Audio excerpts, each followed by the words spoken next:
एक ऐसा मुल्क जहां गरीबी, भूख और आतंक का मंजर था, जिसे दुनिया ने हाशिए पर रख दिया था, आज वही मुल्क दुनिया के लिए एक मिसाल बन रहा है। उसकी सबसे बड़ी वजह है एक नौजवान लीडर, जिनकी आंखों में डर नहीं, सिर्फ हौसला है। वो न तो अमेरिका जैसी शक्ति के आगे झुकता है और न ही गुलामी की विरासत को ढोता है। वो बन चुका है करोड़ों अफ्रीकन की एक उम्मीद।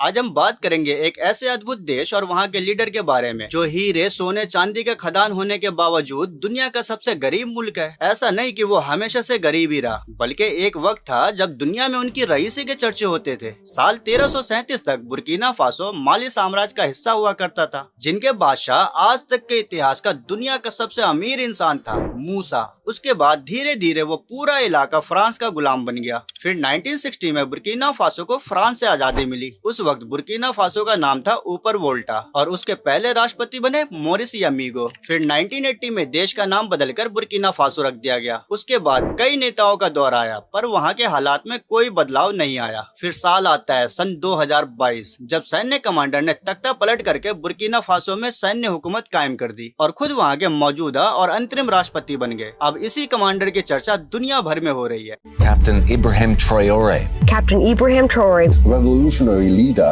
Captain Ibrahim Traore. For the good work he is doing for Africa. इसकी लोकप्रियता का आलम यह है कि कोई तो इसे मनसा मूसा कहता है और कोई सुल्तान सलाहुद्दीन अय्यूबी, मानो जैसे वो पूरे ईस्ट अफ्रीका का लीडर बन गया हो। तो सवाल यह है कि आखिर ये कमांडर है कौन और उसने ऐसा क्या किया जो इतनी चर्चा हो रही है। साल 14 मार्च 1988 बुर्किना फासो के एक छोटे से गांव में एक बच्चे का जन्म होता है। नाम रखा जाता है इब्राहिम ट्रोरे। स्कूली पढ़ाई के बाद साल 2006 में युगांडू यूनिवर्सिटी से पढ़ाई की। फिर 2009 में सेना में शामिल हो गए और 2020 तक कैप्टन की पद तक पहुंच गए। फिर सन 2022 में सैन्य विद्रोह का नेतृत्व करते हुए राष्ट्रपति बन गए। वो इस वक्त दुनिया के सबसे यंगेस्ट राष्ट्रपति हैं, जिनकी उम्र अभी सिर्फ 36 साल है। राष्ट्रपति बनते ही उन्होंने अपने देश के आर्थिक, राजनीतिक और विदेश नीति में बड़े पैमाने पर बदलाव किया। अमेरिका और फ्रांस से दूरी बनाई, रशिया और इस्लामिक देशों से नजदीकी और माली और नाइजीरिया से संयुक्त गठबंधन करके दुनिया की महाशक्तियों से जा भिड़ा। उसने अपने इलाकों से विदेशी सैनिक ही नहीं बल्कि विदेशी कंपनियों को भी निकाल फेंका और अपने देश के इज्जत और अखंडता की खातिर कई बार महाशक्तियों को करारा जवाब देते हुए भी देखा गया। इसी को लेकर उस पे तो 2 बार जानलेवा हमला भी हुआ, जिससे ना तो वो कभी डरा और न ही झुका,